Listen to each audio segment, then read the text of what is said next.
तो आज का वीडियो है बहुत ही खास और ये लाइव में आई हूँ क्योंकि ये इंग्लिश लैंग्वेज का क्वेश्चन पेपर है जो प्रीवियस ईयर में सीयूईटी एग्जाम्स में पूछे गए हैं। तो इस बेस पे हम इसकी तैयारी कर सकते हैं। तो एक एक क्वेश्चन का एकदम डिटेल एक्सप्लेनेशन देखेंगे इंग्लिश लैंग्वेज की। और अगर आपको वीडियो अच्छी लग रही होगी तो चैनल को लाइक शेयर और सब्सक्राइब भी करिएगा। तो चलिए सबसे पहला क्वेश्चन हमारा है, choose the correct synonym for the word redoubtable. तो ये जो क्वेश्चंस है ना ये लाइक इसी पैटर्न पे क्वेश्चंस आते हैं। तो सिनोनिम तो जरूरी होता है, सिनोनिम्स हमें पूरा समझ लेना चाहिए। तो यहाँ पे सिनोनिम्स किसका हमें लिखना है, ये है रीडाउटेबल।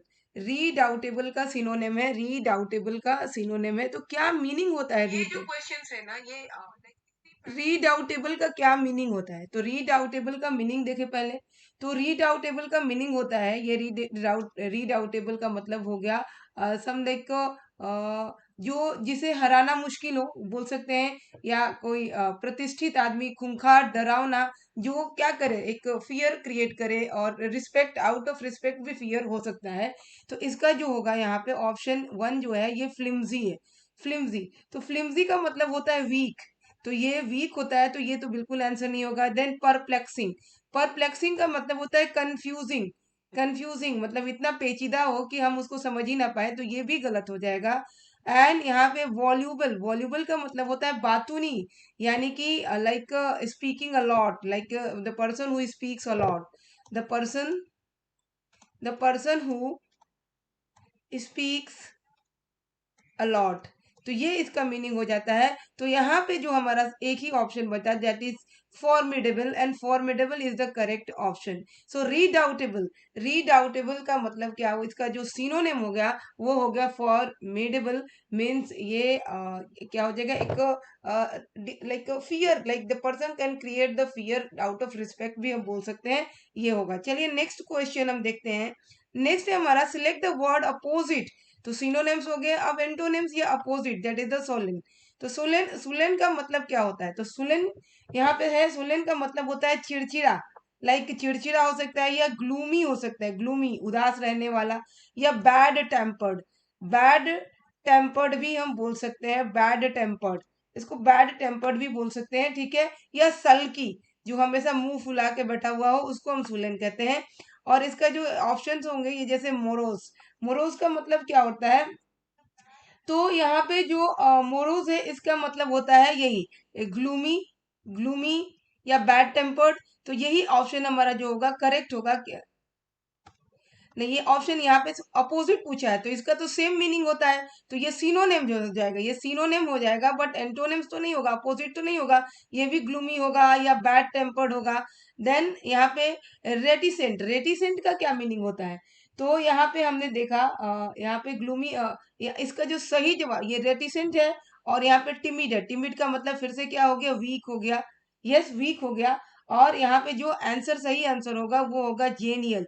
जेनियल क्यों होगा कि जेनियल का जो मीनिंग होता है, जेनियल का मीनिंग होता है मिलनसार, फ्रेंडली होता है, ये फ्रेंडली होता है। या फिर हम इसको बोले कि हंसमुख होता है, हैप्पी हो गया, हैप्पी हो गया, यस।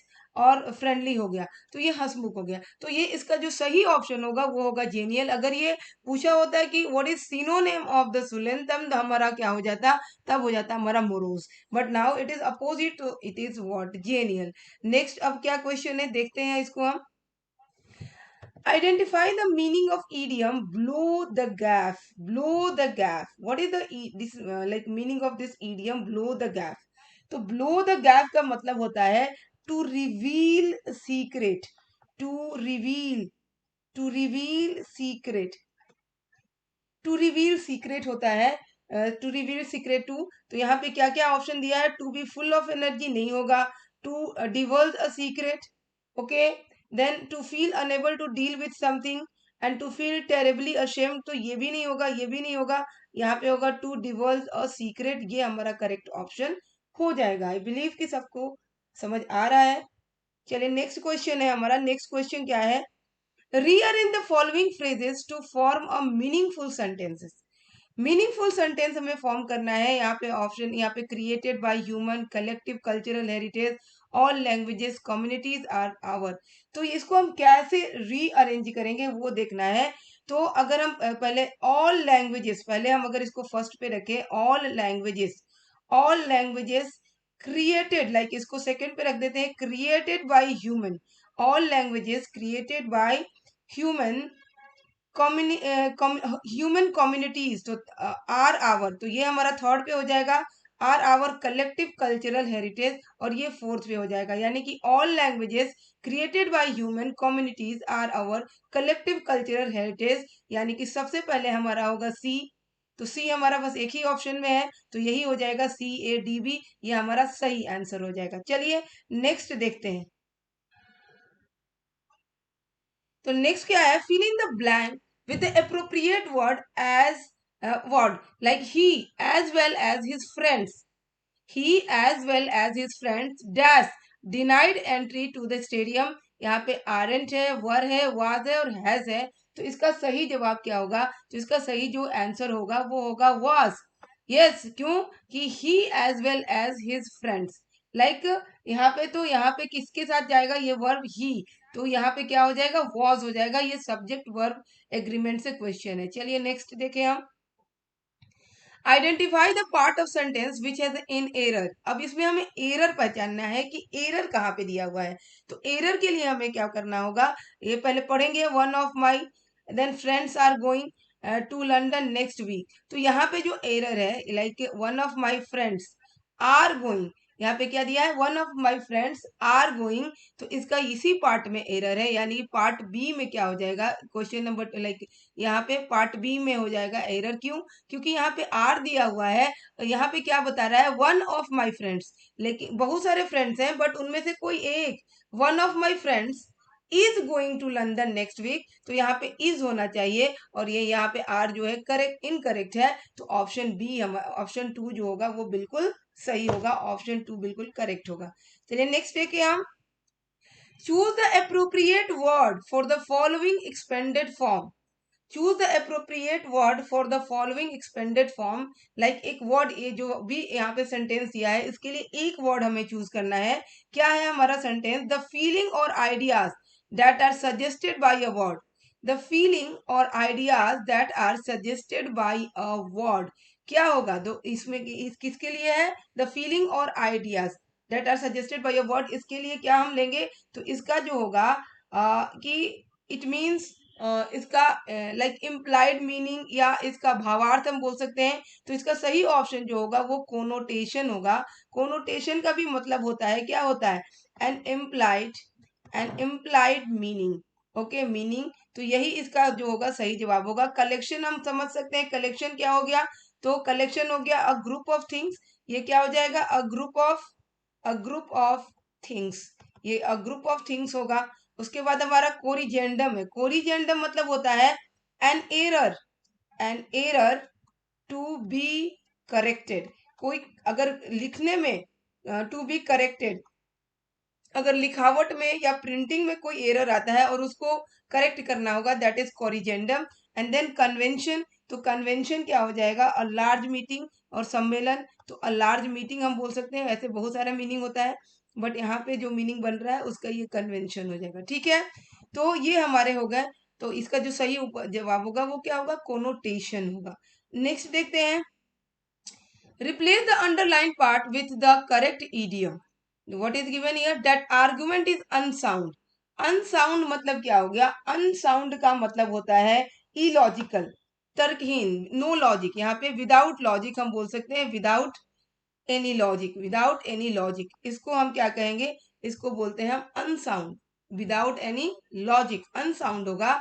तो इसका क्या, इसको इसको रिप्लेस हम किससे करेंगे, तो इसको हम रिप्लेस कर सकते हैं, ये भी एक इडियम है, will not hold water, will not hold water, यानी कि no meaning, like whatever discussion is going on, और जो भी बातें हो रही है उसका कोई मीनिंग नहीं है, वो तर्कहीन है, वो क्या है, वो विदाउट लॉजिक है, नो लॉजिक, यहाँ पे यही होगा, तो इसको हम इससे क्या कर सकते हैं, रिप्लेस कर सकते हैं। तो दैट आर्गुमेंट इज अनसाउंड, और the argument is will not hold water करके हम इसको रिप्लेस किया जा सकता है, ठीक है।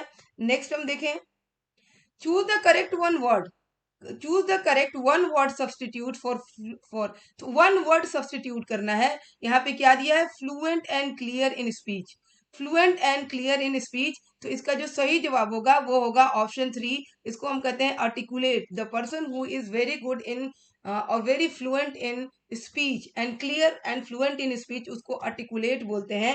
इमोशनल यहाँ पे दिया हुआ है, तो इमोशनल, तो इमोशनल हम समझ रहे हैं कि इमोशनल किसको बोलेंगे, जो तुरंत ही भावुक हो जाए, किसी बात पे रिएक्ट कर जाए, उसको हम क्या कहते हैं, इमोशनल कहते हैं, ठीक है। और एंथुजियास्टिक, जो कि बहुत ही ज्यादा एक्साइटेड हो जाए किसी चीज को करने के लिए। एंड कॉन्फिडेंट, जिसके अंदर कॉन्फिडेंट हो, जो बहुत ही डिटर्मिन्ड हो, उसको हम बोल सकते हैं। तो हमारा सही जवाब यहाँ पे क्या होगा, आर्टिकुलेट होगा। चलिए, choose the correct option to change the following from direct to indirect speech. और यहाँ पे दिया हुआ है हमारा, are you free tomorrow, she said to me. तो यहाँ पे है मतलब कि she said to me, are you free tomorrow. Option है, she told me, are you free tomorrow. She asked me if I was free tomorrow, and she asked me if I was free the next day, and she ordered and asked if I was free tomorrow। तो इसका जो option सही जवाब होगा, जो सही होगा वो ऑप्शन थर्ड होगा। क्यों होगा कि सबसे पहले शी आस्क मी होगा, और जहां पे इस तरह का क्वेश्चन होता है यहाँ पे लाइक जहाँ पे येस और लाइक येस और नो वाला क्वेश्चन क्वेश्चन होगा, इंटरोगेटिव होता है, वहां पे ईफ का या वेदर का यूज किया जाता है। उसके बाद हम यहाँ पे सब्जेक्ट आता है, और उसके बाद हमारा वाज लाइक हेल्पिंग वर्ब होता है। और यहाँ पे क्या है, टुमारो, टुमारो का नेक्स्ट डे हो जाना चाहिए, तो ये भी है।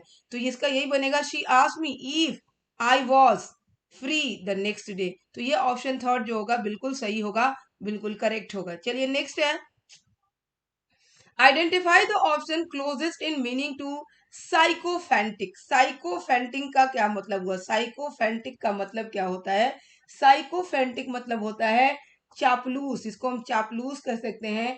तो चापलूस जो अपने को मतलब मीठी मीठी बात करके अपना काम करवा दे, जिसको हम चापलूस ही, बिल्कुल चापलूस में लिख देती हूँ यहाँ पे, चापलूस बोलते हैं। तो इसमें कौन सा इसका क्या होगा, क्लोजेस्ट मीनिंग होगा। तो इसका क्लोजेस्ट मीनिंग जो होगा वो होगा फ्लैटरिंग। फ्लैटरिंग का भी मीनिंग क्या होता है, चापलूस। जो लोग अपनी बात को करवाने के लिए कुछ भी किसी की बुराई शिकायत कर देते हैं, उनको चापलूस कहते हैं। इसमें जो कावर्डली है, कावर्डली का मतलब होता है डरपोक या वीक हम बोल सकते हैं। जो टिमिड बोल सकते हैं, इसको हम टिमिड भी बोल सकते हैं। एंड डोमिनेरिंग का मतलब होता है डोमिनेट करना, डोमिनेट करना, डोमिनेट करना। तो ये डोमिन किसी चीज में वर्चस्व मतलब आगे उस चीज को करना, अपनी बात मनवाना। एंड इंसॉलेंट, इंसॉलेंट का मीनिंग क्या होता है, तो इसका भी मीनिंग होता है रिजिड, रिजिड बोल सकते हैं, या बैड बिहेव बोल सकते हैं, बैड मैनर्ड बोल सकते हैं। तो ये हमारा हो गया ऑप्शन, इसका 3 जो होगा बिल्कुल सही होगा। Now select the appropriate active voice. Active voice हमें सेलेक्ट करना है। Why was such a letter written by your brother. तो यहाँ पे ये हमारा दिया हुआ है, और इसका ऑप्शंस है यहाँ पे। तो इसका जो सही ऑप्शन होगा ऑप्शन 2 होगा। यहाँ पे वाई वॉज है, वाई वॉज। तो ये वॉज हम कहाँ पे यूज करते हैं, वॉज हम करते हैं जब एक्टिव, अगर हमारा कोई एक्टिव सेंटेंस, एक्टिव सेंटेंस किस में होता है, सिंपल पास्ट टेंस में होता है, सिंपल पास्ट टेंस में होता है। यानी कि यहाँ पे why was such a letter written by, why है तो यहाँ पे डिड होगा। तो why did your brother wrote such a letter. तो why did your brother wrote such a letter, ये इसका सही जवाब होगा। चलिए नेक्स्ट है, choose the correct meaning of the word ubiquity. Ubiquity, ubiquity का क्या मतलब होता है, तो यूबिकिटी का मतलब होता है सर्वव्यापकता। यानी कि सर्वव्यापकता मतलब present like allwhere, everywhere, like presence of at everywhere, presence at everywhere we can write यहाँ पे, प्रेजेंस एट एवरीवेयर। ओके, तो ये हो गया। इसको इसका क्या होगा, मीनिंग इसका हमें देखना है। तो इसका ओमनी प्रेजेंस होगा। ओमनी प्रेजेंस का भी मतलब क्या होता है, ओमनी प्रेजेंस का भी मतलब होता है प्रेजेंट एट एवरीवेयर। ओके, और प्रेजेंस एट प्रेजेंट, प्रेजेंट होगा यहाँ पे, प्रेजेंट एट एवरीवेयर। ओके, यहाँ पे ओकेजनल मतलब कभी कभी, कभी कभार, यानी कि रेयरली हो जाएगा, रेयरली। और रिस्ट्रिक्टेड मतलब क्या हो गया, रिस्ट्रिक्टेड मतलब सीमित, लिमिटेड हो जाता है, लिमिटेड। ओके, एंड अनवांटेड मतलब undesired, we don't like, not willing. So undesired हम बोल सकते हैं, अनडिजायर्ड हो जाएगा इसका। तो हमारा सही जो होगा वो क्या होगा, ओमनी प्रेजेंस होगा। नेक्स्ट हम देखते हैं, complete the sentence with the appropriate phrasal verb. Phrasal verb का यूज करना है। Rahul is trying to dash on his smoking. तो क्या चाहता है राहुल की अपने स्मोकिंग के लिए, तो इसमें हमारा होगा कि कट डाउन, क्या हो जाएगा, कट डाउन। तो Rahul is trying to cut down, cut down मतलब इसकी मात्रा को कम करना, to decrease the amount, amount हम बोल सकते हैं अपनी मात्रा को कम करना, ठीक है। और इसका मतलब होगा गिव अवे, गिव अवे मतलब होता है चैरिटी, चैरिटी करना, दान करना किसी चीज का। और गिव इन का मतलब क्या होता है, तो गिव इन का मतलब होता है टू क्विट, हार मान जाना। और टू सरेंडर, ये टू सरेंडर भी इसका हम मीनिंग बता सकते हैं। और कट अप का मतलब होता है cut into small pieces, small pieces. तो हम देख सकते हैं कि कोई भी यहाँ पे क्लियरली नहीं जा रहा है, तो यहाँ पे ये क्या हो जाएगा, सही आंसर कट डाउन हो जाएगा, किसी चीज को सीमित कर देना, कम कर देना, ठीक है। नेक्स्ट देखते हैं, fill in the blanks with the correct preposition, preposition का यूज करना है। Most of the guest arrived for the concert, यहाँ पे ऑप्शन बी, ऑप्शन 1 बिल्कुल सही होगा, बाई हो जाएगा, बाई बस। ओके, नेक्स्ट देखते हैं, चूज द करेक्ट एंटोनिम, मतलब अपोजिट हमें करना है इंसॉल्वेंट का। तो इंसॉल्वेंट का मतलब होता है जिसका दिवालिया हो गया, जो बैंकरप्ट हो गया, या बैंकरप्ट, यहाँ पे हम क्या कह सकते हैं, बैंकरप्ट जो पर्सन हो गया है, the person has nothing, no money, no property, that is called insolvent। तो इसका जो सही लाइक एंटोनिम होगा वो होगा वेल्दी, जिसके पास बहुत पैसा हो, तो वो इसका क्या हो जाएगा, एंटोनिम हो जाएगा। यहाँ पे जो हमारा दिया हुआ है डेस्टिट्यूट, तो डेस्टिट्यूट मतलब क्या होता है, बेसहारा, मतलब कि without any support, without any, moral support भी बोल सकते हैं, मोरल सपोर्ट, यस। और कोई भी सपोर्ट हम बोल सकते हैं। डिफॉल्टर, डिफॉल्टर किसको बोलेंगे, तो डिफॉल्टर बोलेंगे जो पैसे ना जमा करता हो, ओके, जो पैसे नहीं जमा करता उसको डिफॉल्टर कहते हैं। और इरेडिकेट का मतलब होता है टू रिमूव, कोई चीज को जड़ से खत्म कर देने को हम क्या कहते हैं, इरेडिकेट कहते हैं। चलिए नेक्स्ट है हमारा, rearrange the phrases into a meaningful sentences. तो यहाँ पे कुछ फ्रेजेस दिए हुए हैं और इनका हमें मीनिंगफुल सेंटेंसेस करना है। तो इसका ऑप्शन हम देखते हैं, तो पहले होगा she worked on the case, ये फर्स्ट हो जाएगा। देन शी वर्कड, देन उसके she worked on the case for 7 hours but was hardly, ये थर्ड सेकेंड हो जाएगा। And able to decide who the murderer was, ये थर्ड हो जाएगा, because of the absence of any motivation, ये 4 हो जाएगा। यानी कि हमारा जो सेंटेंस बनेगा वो क्या बनेगा, she worked on the case, able to she worked on the case for 7 hours but was hardly able to decide who the murderer was because of the absence of any motivation। तो इसका जो option हमारा होगा DACB, यानी option 2 बिल्कुल सही होगा। Next है, fill in the blanks with the correct option, हमें करेक्ट ऑप्शन चूज करना है इसमें से। तो small dash between two children ended up as a group fight, तो यहाँ पे क्या होना चाहिए हमारा, तो यहाँ पे होना चाहिए अल्टरकेशन, अल्टरकेशन होना चाहिए, फर्स्ट वन हमारा जो होगा आंसर होगा। अल्टरकेशन का मतलब होता है क्या, फाइट होता है, फाइट होता है, यस। और या फिर हम बोले कि आर्ग्यूमेंट भी हो सकता है, आर्ग्यूमेंट भी हो सकता है, ठीक है। मैच का मतलब क्या हुआ, यहाँ पे जो मैच होता है मुकाबला, कंपटीशन, कॉन्टेस्ट का मतलब भी वही हुआ और रेस का भी मतलब वही हुआ। तो इसका जो करेक्ट होगा वो क्या हो जाएगा, अल्टरकेशन हो जाएगा। नेक्स्ट देखें, identify the correct form of the article for the sentences, article use करना है। The sun did not rise till 6 in, अब यहाँ पे क्या होना चाहिए, तो इन द मॉर्निंग होना चाहिए, तो ऑप्शन 3 बिल्कुल सही होगा। नेक्स्ट हमारा है, choose the word closest in meaning to flippant. तो फ्लिपेंट का क्या मीनिंग होता है, सबसे पहले तो फ्लिपेंट का मीनिंग हम देखेंगे कि फ्लिपेंट का क्या मीनिंग होगा। तो जो फ्लिपेंट का मीनिंग होता है वो होता है डिसरिस्पेक्टफुल, डिसरिस्पेक्टफुल, किसी बात को सीरियसली ना लेना, मजाक उड़ा देना, उसको हम कहते हैं क्या, फ्लिपेंट कहते हैं। तो इसका जो सही होगा वो क्या हो जाएगा, वो डिसरिस्पेक्टफुल ही होगा, डिसरिस्पेक्टफुल इसका सही बिल्कुल होगा, ठीक है। और सरकास्टिक क्या होता है, सरकास्टिक मतलब व्यंग्य होता है, व्यंग्य मतलब किसी को का मजाक उड़ाना, उसको हम कहते हैं सरकास्टिक। एंड कैजुअल, जो किसी भी सीरियस प्रॉब्लम को बहुत ही सरलता से ले ले, और कैजुअली ले ले, उसको कैजुअल कहते हैं। और इनडिफरेंट मतलब कि सारी भीड़ के से अलग किसी का अगर विचार होगा तो उसको हम इनडिफरेंट कहेंगे, और इसको उदासीन भी बोल सकते हैं, अलग थलग बोल सकते हैं। तो इसका जो सही जवाब होगा वो हमारा ऑप्शन 2 डिसरिस्पेक्टफुल होगा। तो ये कुछ क्वेश्चन थे जो सीयूईटी के एग्जाम में पूछे गए थे, और ये हमने यहाँ पे किया। और इस तरह के और भी क्वेश्चंस में लेके आऊंगी, एक लाइक जो जीएस के क्वेश्चंस होते हैं, और वो लाइव के तहत में लेके आऊंगी। तो या फिर उसकी रिकॉर्डेड वीडियो भी आएगी। अगर आपको मेरी वीडियो अच्छी लगी तो चैनल को लाइक शेयर और सब्सक्राइब करिए। Thank you.